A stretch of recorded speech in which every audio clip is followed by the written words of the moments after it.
I smooth the linen tablecloth over my dining table, adjusting the corners until they hang with perfect symmetry. The flowers complete the illusion. This one-bedroom apartment with its tasteful but impersonal decor serves its purpose well. A stage set for my mother's occasional visits. Nothing more. My phone buzzes. Adrian's name appears on the screen, sending a flutter of warmth through me. I answer with a smile in my voice. Hey, I'm just finishing up here. I should arrive in about an hour. Adrian's breathing sounds uneven, rushed. Nicole, we have a problem. His voice drops to a near whisper. Oliver just called your mother. The vase slips from my fingers, crashing to the floor. Water pools around my feet, soaking into my socks as shards of crystal glitter against the hardwood. My heart hammers against my ribs, a trapped bird fighting to escape. What? My voice comes out thin, strangled. I was in the bathroom. He found your phone on the counter and somehow scrolled to Grandma Vivian. They talked for almost 10 minutes before I realized. 6 years of careful deception flash before my eyes. 6 years of maintaining separate addresses, separate lives. 6 years of making excuses about why Adrian couldn't join me for holiday dinners in Connecticut, why I never brought friends home to visit. All of it potentially unraveled by a curious 5-year-old who didn't understand why his grandmother lived in his mother's phone, but nowhere else in his life. What did he tell her? My voice steadies as shock gives way to calculation. Please tell me he didn't mention our house. I don't know. When I found him, he was telling her about his dinosaur collection and his new tutu. I took the phone, but she had already hung up. I try calling my mother immediately, straight to voicemail. The too familiar knot forms in my stomach, the same sensation I felt when she systematically dismantled my relationship with James in college. Weekly calls questioning his ambition. Surprise visits when she knew we'd be alone. Subtle comments about family expectations until he finally walked away, convinced he would never be good enough. The day I met Adrian at the museum fundraiser stands in stark contrast. His kind eyes, his genuine interest in my work at the nonprofit. I remember deciding, right there between the silent auction tables and champagne fountain, that I would never let my mother anywhere near him, that I would build a fortress around what mattered most. 6 years of hiding, I whisper, gone in a 10-minute call. I hang up with Adrian and immediately dial Rebecca, the only person at work who knows the truth about my double life. Her voice answers on the second ring.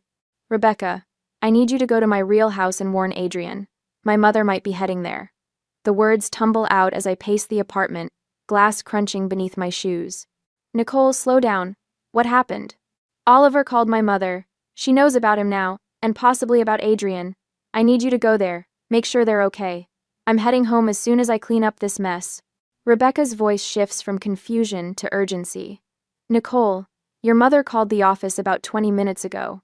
She asked for your home address, said it was a family emergency. The room spins briefly.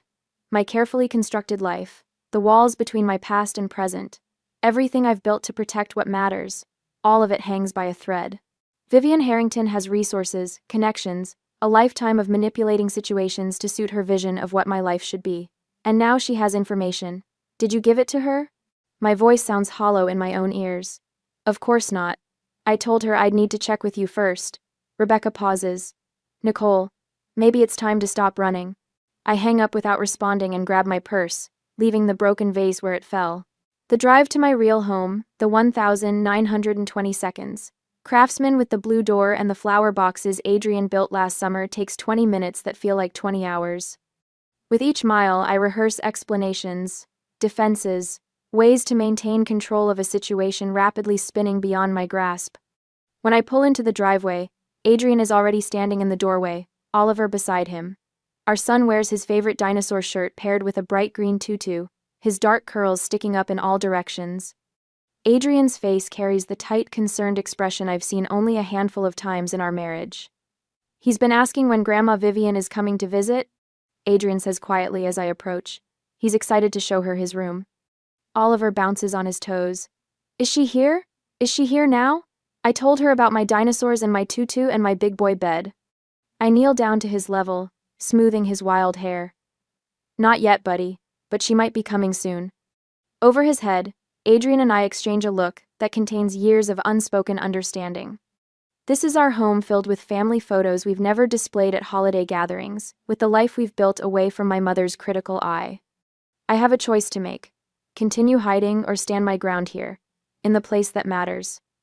Whatever happens, Adrian says, taking my hand, we face it together. This is our home. I nod, feeling a strange sense of calm replace the panic. I've spent years running. Maybe it's time to stop. The words have barely left my lips when the distinctive purr of a luxury car engine breaks the quiet of our street. I straighten up, still holding Adrian's hand, as a sleek black Mercedes pulls smoothly into our driveway. The following day, Vivian Harrington's heels click precisely against our walkway, a metronome marking the end of my 6-year charade. Through the front window, I watch her pause to assess our home, eyes calculating the value of everything from the brass porch light to the modest flower beds Adrian planted last spring. Breathe, Adrian whispers, his hand finding mine. We'll handle this together. Oliver bounces on his toes, unaware of the storm about to break over our carefully constructed life. Is Grandma here now? Can I show her my room? I told her about my dinosaur collection. The doorbell rings, a single chime that reverberates through my chest like a warning bell. Adrian gives my fingers a final squeeze before stepping back, allowing me to face this moment alone. I open the door, meeting my mother's eyes directly for the first time in years without the shield of our staged apartment between us. Nicole. Her voice carries no warmth, just precise pronunciation and barely concealed judgment. I see I've found you at last. She steps inside without waiting for an invitation, her gaze sweeping our entryway, cataloging every detail, the family photos I never displayed during our holiday gatherings. The children's books stacked on the hall bench, Oliver's tiny rain boots lined up beside our adult ones. Grandma. Oliver launches himself forward. My heart seizes as Vivian stiffens, then awkwardly pats his head. Hello, Oliver? Is it? Her eyes flick to me, accusation clear in their blue depths. I had investigators searching the East Coast for years, never imagining you'd be here in a modest neighborhood. The word modest falls from her lips like something distasteful. I usher her toward our living room, where afternoon light streams through the windows Adrian restored last summer. You've been hiding a husband and child from me for how long exactly? Her gaze locks on the wedding photo on our mantel. 6 years of marriage? And the child appears to be about 5? His name is Oliver, I say, finding strength in speaking his name. And yes, Adrian and I have been married for 6 years. Vivian's fingertips brush the spines of our books, examining them like archaeological artifacts. And this Adrian, what exactly does he do that required such elaborate deception? Adrian steps forward, professional, despite wearing weekend clothes. I'm a software engineer for a nonprofit technology firm. I see.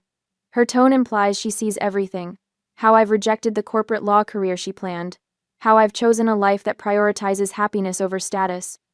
And you thought this was something to hide. You gave me reason to, I answer, memories flashing of James, my college boyfriend, and how she methodically destroyed our relationship with weekly calls, questioning his ambition until he finally walked away. Oliver tugs at my hand. Mommy, can I show Grandma my dinosaurs now? And my tutu? I swallow hard. In a minute, buddy. Vivian's eyebrows arch. A tutu? For ballet class, Adrian explains, his calm voice a counterweight to the tension. He loves it. I see you've taught him. Broad interests. Another judgment wrapped in neutral words. She surveys our living room again. All these years, Nicole, family photos hidden away, teaching a child to never mention his grandmother at preschool, I imagine. The accusation strikes home. We had indeed carefully coached Oliver not to mention Grandma Vivian to his teachers or friends. The scale of our deception suddenly feels overwhelming when reflected in her eyes. You've wasted your potential on this ordinary life. She continues, each word precise as a scalpel. Your father would be disappointed. A strange shift happens inside me as I see my home, my actual, beloved home through her critical eyes. The craftsman woodwork Adrian restored by hand. The colorful children's artwork framed as proudly as museum pieces. The worn sofa where we read bedtime stories every night. For years, I'd furnished that sterile apartment with perfect, expensive pieces chosen specifically to meet her approval. I'd arranged flowers and selected wine with excruciating care before her visits. All seeking validation I never received. You're wrong, I say, the words emerging stronger than I expected. Dad would have loved this place. He would have loved Adrian and Oliver. Vivian's mouth tightens into a thin line. Mom, this is my home. My real home. With my family. Something shifts inside me, a tectonic plate of fear giving way to solid ground. I'm not hiding anymore. Her eyes narrow, calculating her next move. The Harrington name means something in Connecticut, Nicole. What will the board at the foundation say when they learn my daughter has been living this double life? There it is, her true concern. Not my happiness, but her social standing. I don't care what they say, I answer, though part of me still does. This is the life I've chosen. Your father's trust fund was meant for a suitable life, not this. She gestures dismissively at our home. I'll need to speak with the family attorney about the terms. The threat hangs in the air, her willingness to use financial leverage, proving how dangerous she remains. But I also realize something crucial: Dad's inheritance wasn't just money. It was freedom from Vivian's control, a chance to build a life based on love rather than appearances. Before I can respond, Oliver bursts back into the room, clutching a ragged teddy bear missing one eye. He approaches Vivian cautiously, holding out his offering. This is Mr. Beans. He helps me when I'm scared. He extends the bear toward my mother, whose hands remain firmly at her sides. You can hold him if you want. Something flickers across Vivian's face: surprise, perhaps even a moment of genuine emotion before her mask returns. Adrian steps forward, his posture relaxed but determined. Mrs. Harrington, we've built a good life here. Nicole has done amazing work at her nonprofit. Oliver is thriving at his preschool. His voice carries quiet authority. You're welcome to be part of that life, but on our terms. Vivian's gaze travels from Adrian to me, then to Oliver, who still holds out his bear with unwavering hope. I see I have much to consider, she says finally, ignoring the teddy bear, and apparently a grandson to become acquainted with. In that moment, I understand something profound. This isn't just my battle. Adrian stands beside me, strong and unwavering. Oliver, in his innocent way, offers connection rather than fear. Even Rebecca had warned me, giving me time to prepare. I don't have to face this alone. For 6 years, I believed secrecy protected what mattered most. Now I see how it limited us, instead Adrian turning down promotions that might have exposed our marriage. Oliver unable to speak freely about his family, my own career constrained by the need to maintain the lie. You're welcome to stay for dinner, I offer. Not from obligation but from newfound strength, if you'd like to know who we really are. Vivian hesitates, calculating the social implications of acceptance versus retreat. Perhaps that would be informative, she says finally. Oliver beams, tucking Mr. Beans under his arm. I can show you my dinosaurs after dinner, Grandma. I have 17 and a half. The half one got stepped on, but Dad fixed his tail. As my son leads my mother toward our kitchen, chattering about his collection, I exchange a look with Adrian. This is just the beginning of a long battle, but for the first time, I'm not fighting from a position of secrecy and fear. I'm standing in my truth, in my home, with my family beside me. I wake before dawn, my mind racing with yesterday's confrontation. The house is quiet except for Adrian's soft breathing beside me. A plan forms as I slip out of bed. In the hallway closet, I retrieve a dusty cardboard box filled with my father's papers, documents I brought with me when I fled Connecticut 6 years ago. I've avoided looking through them, afraid of the memories they might stir, but now I need ammunition. At the kitchen table, as pale morning light filters through the windows, I sort through faded letters, old photographs, and legal documents. 3 cups of coffee later, my fingers close around a thick manila envelope marked Trust Richard Harrington. Nicole? Adrian's voice startles me. He stands in the doorway, hair rumpled from sleep. I think I found something. My hands tremble as I extract the yellowed papers from the envelope. Adrian pulls up a chair beside me, shoulder brushing mine as he leans in. Together we read through the legal jargon, each page turning quicker than the last until I find the clause I'm looking for. It's irrevocable, I whisper, heart pounding against my ribs. The trust my father set up, once funded, no one can change the terms. I look up at Adrian, a laugh bubbling in my throat. She's been bluffing about the financial control for years. Adrian squeezes my hand. She has no legal leverage over you? None. A strange sensation flows through me, the unfamiliar taste of power. The money is mine, free and clear, since my 25th birthday. Around 7 o'clock that morning, I reach for the phone before I can second-guess myself and dial a number I've known since childhood. Margaret? It's Nicole Harrington. Margaret Wheeler has been my mother's closest friend for decades, a shrewd woman with kind eyes who always slipped me extra cookies at garden parties. Nicole. What a lovely surprise. Her voice carries the warm cadence of the Connecticut shore. Your mother mentioned she found you. Huh. I bet she did, I say, pacing the kitchen floor. What exactly has she been telling people about me all these years? Margaret's hesitation speaks volumes. She talks about your prestigious career quite often, the foundation work, the awards. Another pause. She never mentions your personal life. The revelation hits me like a physical blow. My mother's social standing relies on my perceived success she can claim partial credit for among her friends. A marriage she doesn't approve of and a grandson she never acknowledged would disrupt that carefully constructed narrative. Thank you, Margaret. The beginnings of a strategy form in my mind. I may need your help. After hanging up, I turn to Adrian. Let's invite her to breakfast. Here, in our home. An hour later, with Oliver still asleep upstairs, my mother arrives punctually at 8. She's perfectly composed in a tailored pantsuit, her expression guarded as she takes the seat I offer at our kitchen table. Sunlight streams through the windows, illuminating the family photos on our walls, evidence of the life I've built without her approval. I've read Dad's trust documents, I say without preamble, sliding the papers across the table. You have no say in my inheritance. The flicker in her eyes confirms what I already know. She's been bluffing. For a moment, her perfectly manicured hand trembles slightly before she regains control. That was never my primary concern, she says, but her voice lacks its usual certainty. I didn't hide because I was ashamed, I continue, surprising myself with my steady voice. I hid because I knew you'd try to destroy what I built, just like you did with James in college. Her lips press into a thin line. I only wanted what was best. You wanted what fit your vision, I interrupt. You called his apartment every night until he changed his number. You told his mother he wasn't good enough for a Harrington. You made him believe he'd never measure up. Adrian stands quietly by the kitchen counter, witnessing my strength without interfering. The support in his presence gives me courage to continue. You have no financial control over me, I say, each word deliberate. And you have no say in how I live my life or raise my son. For perhaps the first time in my adult life, I see uncertainty in my mother's eyes.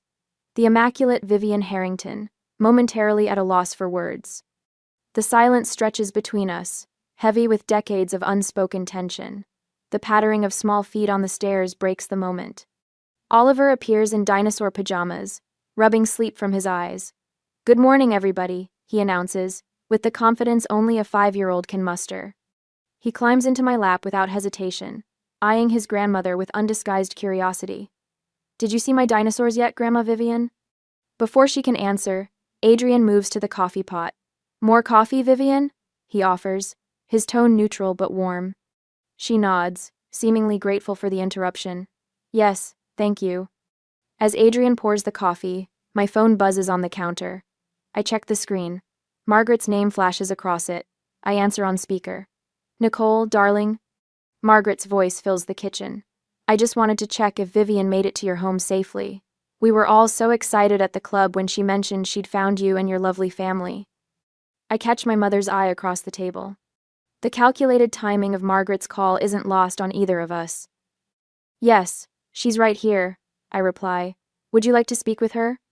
As I hand the phone to my mother, something shifts in her carefully composed expression, the beginning of a crack in her social facade.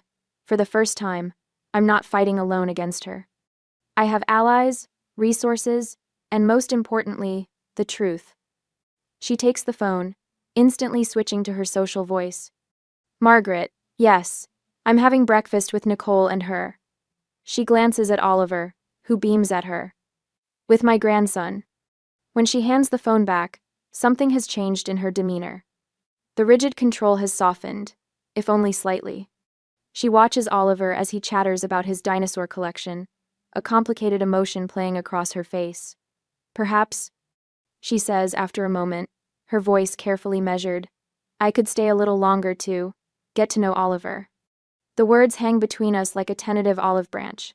Not quite surrender, but the first step toward something different. I find myself wondering, is there any hope for a real relationship, or am I setting us up for more pain? I look at Adrian, who gives me an encouraging nod. then back to my mother. Oliver would like that, I say finally. We have pancakes on Sundays. It's a small beginning, but as Oliver launches into an elaborate explanation of why T-Rex pancakes taste better than regular ones, I allow myself to feel something I haven't felt in years when it comes to my mother. Possibility. 3 days after Sunday, pancakes with my mother, I spread documents across our kitchen table with methodical precision.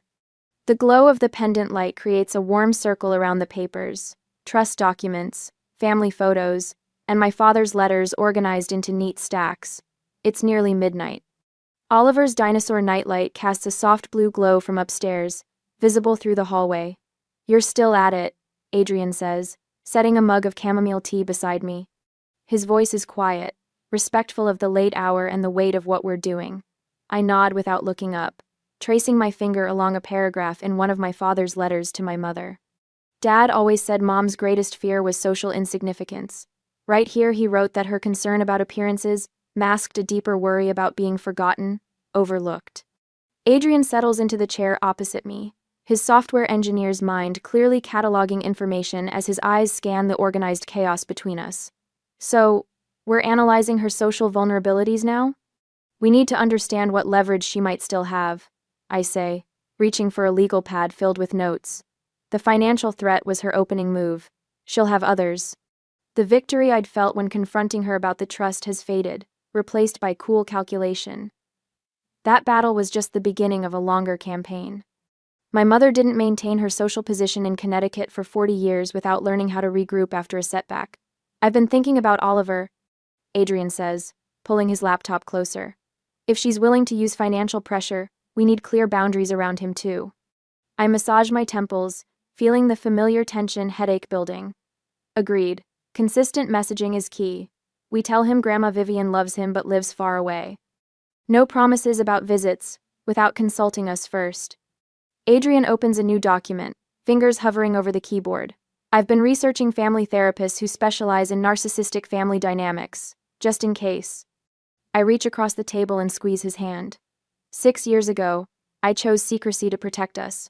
Now we're choosing preparation instead. The distinction matters. There's something else, I say, sliding a letter from the bottom of my stack. Margaret called today. Your mother's friend? The one who confirmed Vivian's been lying about us in Connecticut? I nod. She's agreed to keep me informed about Mom's social calendar, board meetings, charity events, the people she influences. Do you trust her? Adrian asks, his practical mind immediately assessing the risk. More than I did before. She genuinely seemed surprised when I told her the full story. Said she'd suspected something was off when Mom never showed pictures of her supposed visits to Seattle. The kitchen clock ticks quietly as we work, mapping out the terrain of my mother's world, her charity board positions, her country club connections, the social influence she wields like a scalpel. This isn't about revenge, it's about understanding the battlefield. Adrian closes his laptop at 1 a.m. We should get some sleep. Oliver's birthday party planning starts tomorrow. The birthday party. Another decision point. Do we invite my mother? Create new memories that include her? Or maintain the separation that's defined our lives? 6 years of hiding had a simplicity that honesty doesn't. I'm thinking about inviting her to Oliver's birthday next month. I say, gathering papers into folders. Not as a test, but as a first step toward whatever our new normal becomes. Adrian nods, his expression thoughtful. If we're going to build something different, we need to start somewhere. I look around our kitchen, the children's artwork magnetized to the refrigerator, the height marks penciled on the doorframe, the life we've built far from my mother's influence. For the first time, I'm thinking beyond survival to something more complex. The possibility of integration without surrender. My phone buzzes with an email notification. At this hour, it's likely work-related, perhaps the donor report I've been waiting on. But when I glance at the screen, I see my mother's name. The subject line reads, Connecticut Arts Foundation Annual Gala, June 15. I open it to find a formal invitation, followed by a brief personal note. Time to introduce you properly to society. Adrian watches my face, reading my reaction. What is it? I set the phone down carefully, feeling a familiar tightness in my chest. She's shifted tactics. The financial pressure didn't work, so now she's using social leverage. She wants to parade us through her world, on her terms. The event is 3 weeks after Oliver's birthday party. She's still trying to write the narrative, Adrian observes. I nod, a new determination settling over me. She's trying to pull me back into her world. The revelation doesn't frighten me like it once would have. Instead, it confirms what our late-night strategy session has been building toward.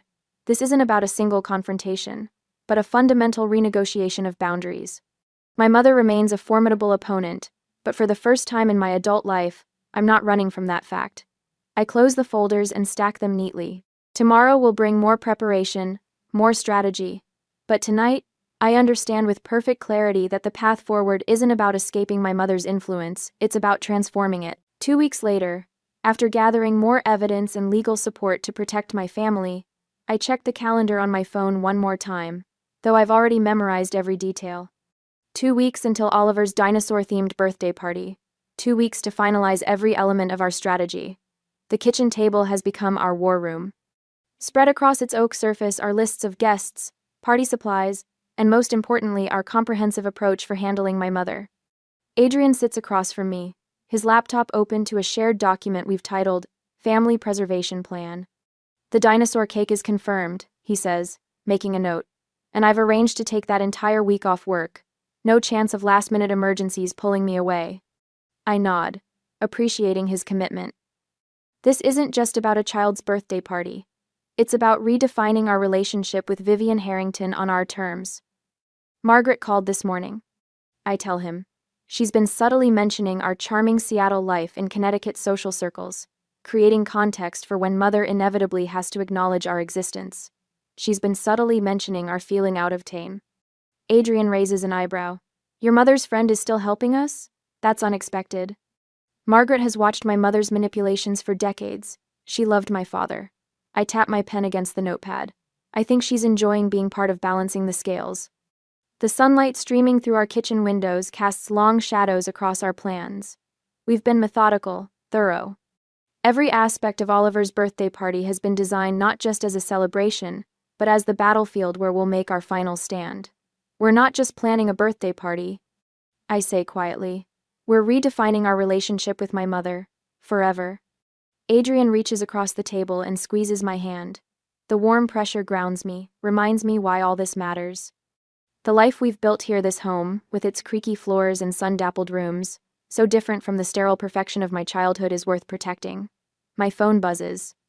Donna Taylor, the director at Oliver's preschool. My stomach tightens as I answer.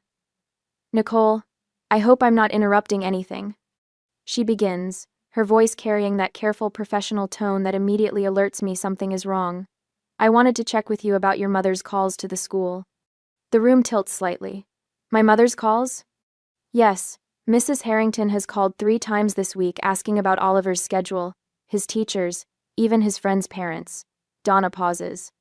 She mentioned she's his grandmother, but given she's not on your authorized contact list, I wanted to verify before sharing any information. My hand grips the phone so tightly my knuckles turn white. You didn't tell her anything, did you? Of course not. Our privacy policies are very strict. After thanking Donna and ending the call, I look up to find Adrian watching me, concern etched across his face. Vivian has been calling Oliver's preschool. I tell him, voice hollow, asking about his schedule, his friends, everything. Adrian's expression hardens. She's trying to find ways around us, direct access to him. The realization hits me with physical force. This isn't just about my relationship with my mother anymore. She's attempting to establish a direct line to Oliver, to potentially manipulate him as she once did me. The stakes have just risen beyond anything I anticipated. We need to expand our strategy, I say, already reaching for my notebook. This isn't just about standing our ground at the party. She's researching every aspect of our lives. Adrian nods grimly. Do we confront her now? Call her out on the preschool calls? I consider this, weighing immediate confrontation against our larger strategy. No. If we confront her now, she'll just find another angle. We stick to the plan, but we add layers of protection around Oliver. For the next hour, we revise our approach. We contact Oliver's school to update security procedures. We speak with the parents of his closest friends, explaining the sensitive family situation without revealing too much. We even arrange for Margaret to be present at the birthday party as an additional buffer. When we finish, I stand by our kitchen window, looking out at the small backyard where Oliver's party will take place. The swing set Adrian built last summer. The garden beds where Oliver helps me plant vegetables. Our real life, not the staged existence I've maintained for my mother's benefit. Everything is in place, Adrian says, coming to stand beside me. We're as prepared as we can possibly be. The setting sun bathes our yard in golden light. In that moment, a strange calm settles over me. 6 years of hiding, of maintaining 2 separate lives, all leading to this decisive moment. Oliver's birthday won't just be a celebration of his life, it will be a declaration of our family's future. My mother thinks she's been gathering intelligence, I say quietly, but she doesn't understand what she's walking into.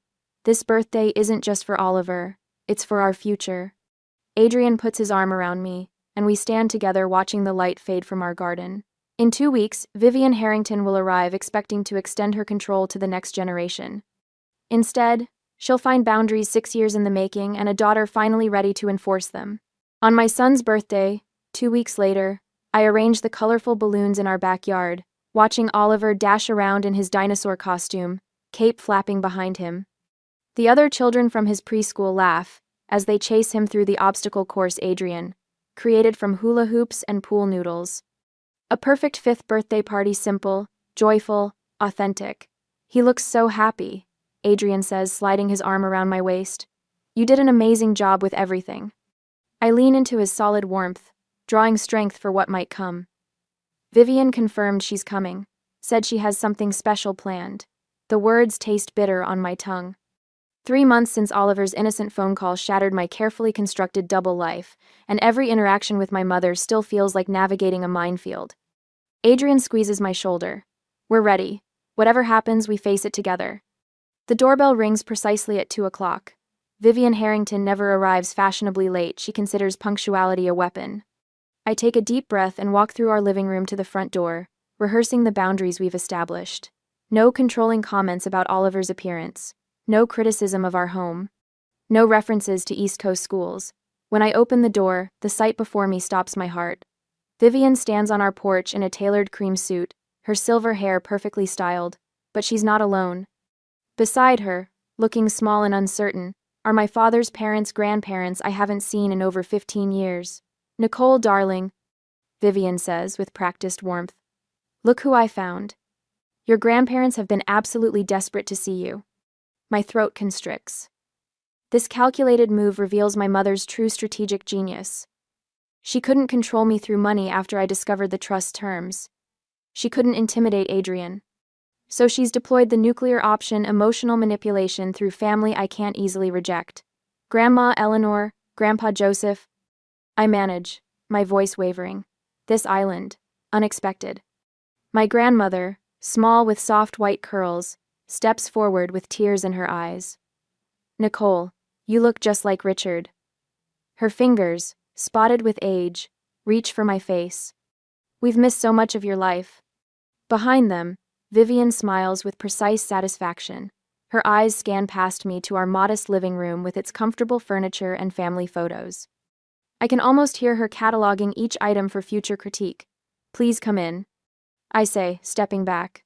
The party's in the backyard. My husband Adrian is out there with our son Oliver. Your grandparents have missed so much of your life already, Vivian says, her voice pitched to Carrie, and now to discover they have a great-grandson they never knew about. Several parents from Oliver's preschool turn to watch our entrance. I see curiosity and confusion on their faces. My carefully separated worlds are now colliding in the most public way possible.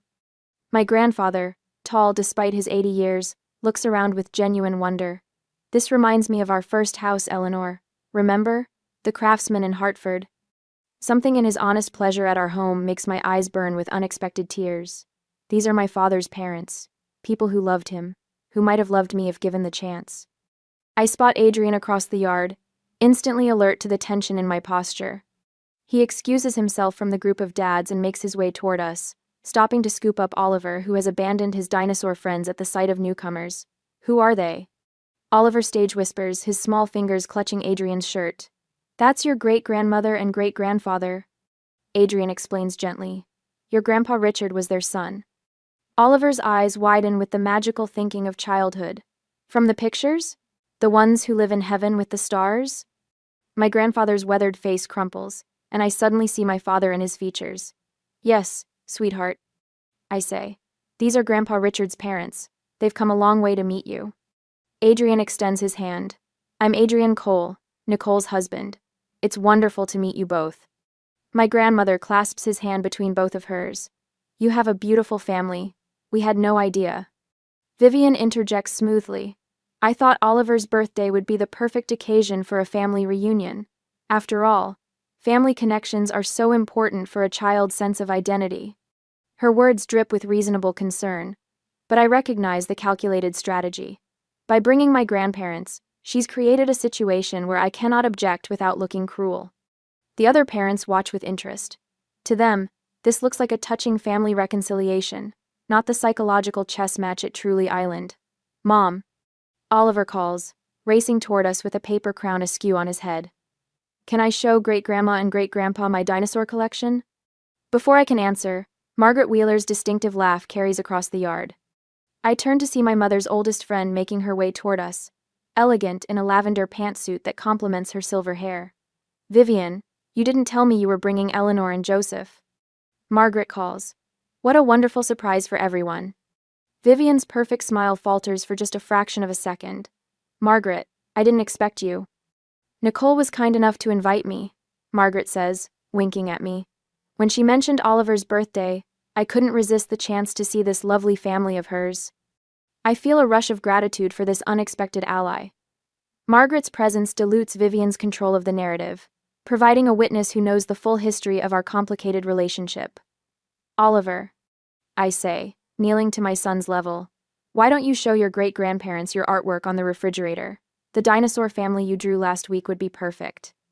Oliver nods solemnly and takes my grandmother's hand without hesitation. I made a whole dinosaur family. The baby one is me. I watch as my grandparents follow their great-grandson into the house, their faces soft with wonder. For a moment, I see what might have been if I'd had the courage to stand my ground years ago instead of hiding. Adrian touches my elbow gently. I'll check on the cake and activities. You've got this. The party continues around us, children laughing, parents chatting, balloons bobbing in the gentle breeze. But beneath the celebration, currents of tension swirl. I feel Vivian watching my interactions with my grandparents, assessing whether her strategy is working. When Oliver returns with my grandparents 30 minutes later, he's proudly wearing a vintage watch on his wrist that hangs comically large. Grandpa Joseph gave me his special watch, he announces. It belonged to Grandpa Richard when he was a boy. My grandfather nods, eyes misty. I've been saving it all these years. It should go to Richard's grandson. Vivian's expression tightens almost imperceptibly.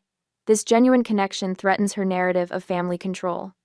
As afternoon slides toward evening, Adrian brings out the birthday cake, a homemade dinosaur creation that took us 3 attempts to perfect.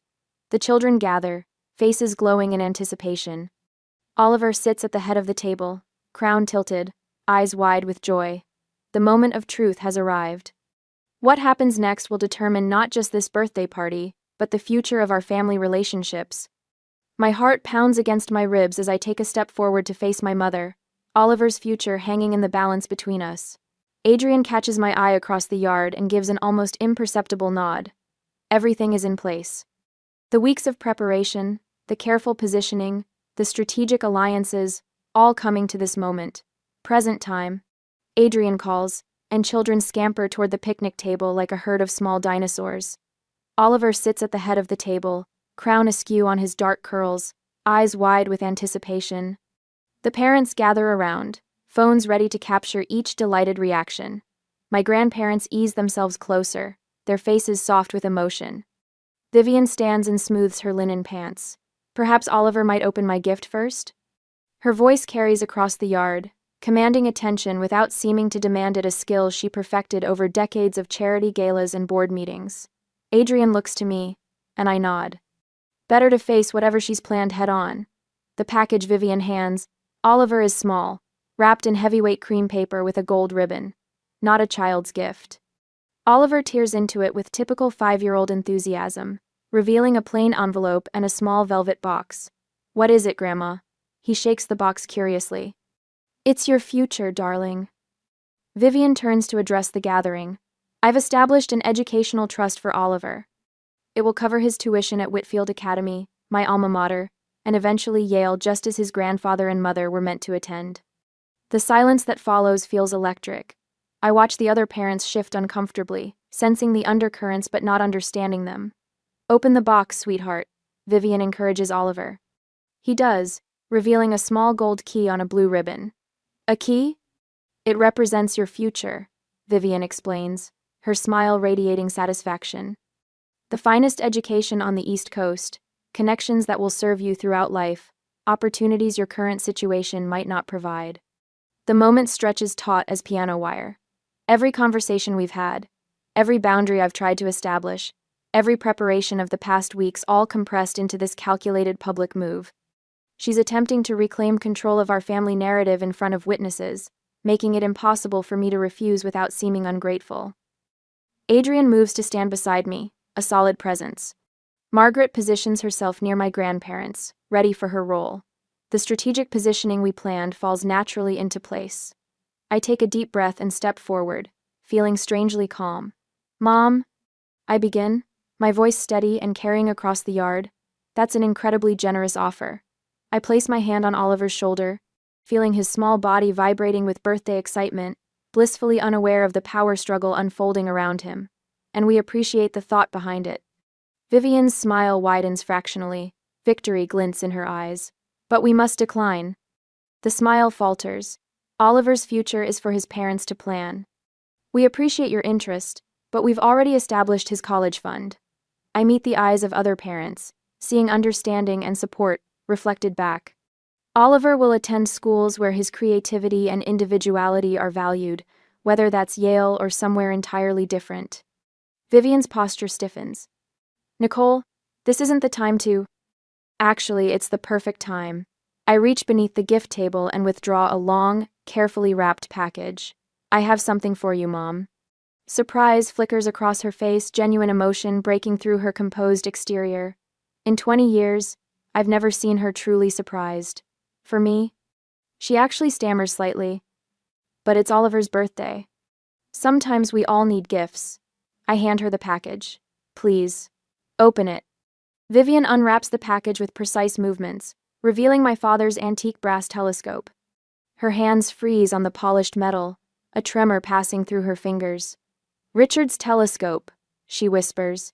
Dad always said this helped him see beyond his immediate surroundings, I say, loud enough for everyone to hear. Perhaps it can help you too. Murmurs ripple through the gathering. The other parents sense the significance even without understanding it. My grandparents lean forward, recognition softening their features. There's more. I continue, taking a leather-bound journal from Margaret, who passes it forward with perfect timing. Dad's journals. I've kept them all these years, but I think it's time you had them. Vivian's hands tremble visibly now as she accepts the journal. Her carefully constructed facade begins to crack, emotions bleeding through like watercolors on wet paper. Richard wrote about his hopes for me, not the prestige of my education or the prominence of my address, but the authenticity of my happiness. I meet her eyes directly. He wanted me to build a life that mattered to me, not to Connecticut society. My grandmother rises slowly from her seat, moving to stand beside Vivian. She places a weathered hand on the telescope. Richard treasured this. He would sit for hours on the back porch, showing Nicole the constellations. My grandfather joins them, his voice wavering with age and emotion. Our son never cared for society pages or board positions. He cared about seeing things clearly. The power shift ripples through our gathering. The other parents watch with respectful silence. Adrian stands tall beside me, quiet satisfaction in his eyes. Margaret's subtle nod confirms what I already feel: the dynamic between my mother and me has permanently changed. Vivian clutches the telescope, her knuckles white against the brass. For the first time in my adult life, I see genuine emotion cross her face, not the calculated displays I grew up witnessing, but something raw and unguarded. Nicole.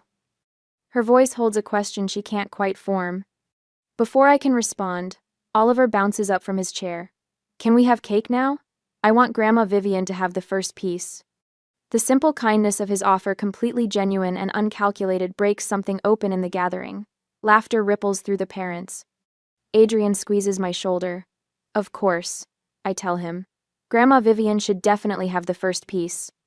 Adrian brings out the dinosaur-shaped cake as planned, but its appearance now feels like a celebration of something more than Oliver's birthday.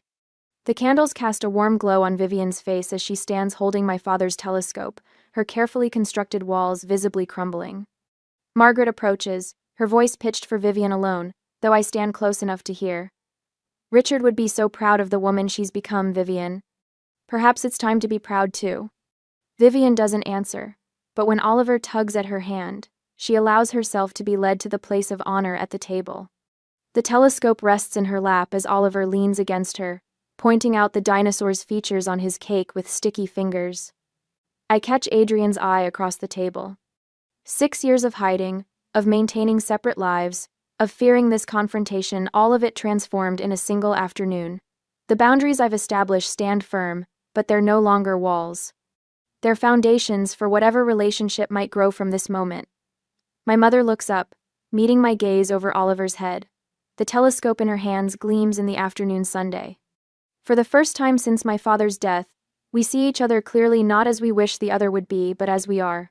"Happy birthday, darling," she says to Oliver, but her eyes remain on me. There's a question there, possibly an offer not of control but of connection.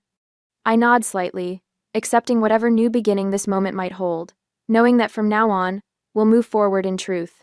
I thumb the well-worn edge of my father's telescope, now positioned prominently on our living room bookshelf.